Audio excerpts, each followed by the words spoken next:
Honestly. That makes so that's just so hearing that coming from you is just so freeing. Because it allows me to look back of the stuff that I had gone through and allows me to see exactly what happened What happened? with that leader and why things occurred the way that it happened and why it affected me the way that it affected me. Wow. Yeah. Because the thing is, like, what happens a lot of times is that, are we good? Yeah. Okay. What happens a lot of times is that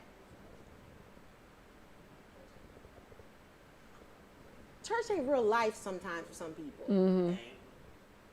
Right? They live their life, but once they get into church, like they go into an alternate dimension where nothing makes sense, right? It's the upside down, stranger things, right?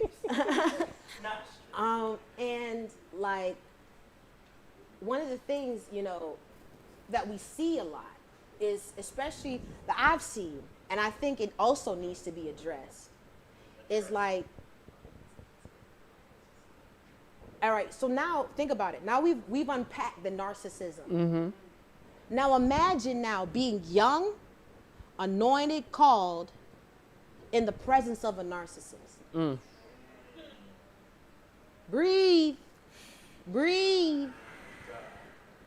Being anointed, called, gifted in the presence of a narcissist. Right?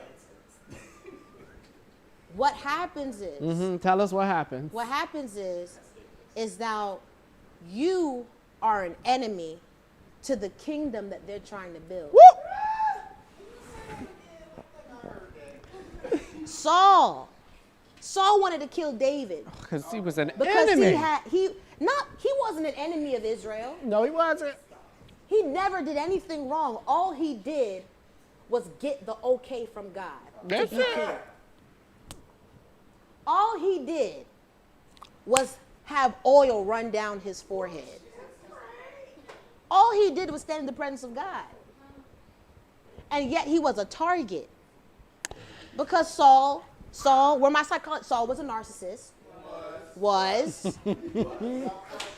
Saul was a narcissist. When you get when a gift is in the presence of a narcissist, that gift is always going to be seen as an enemy.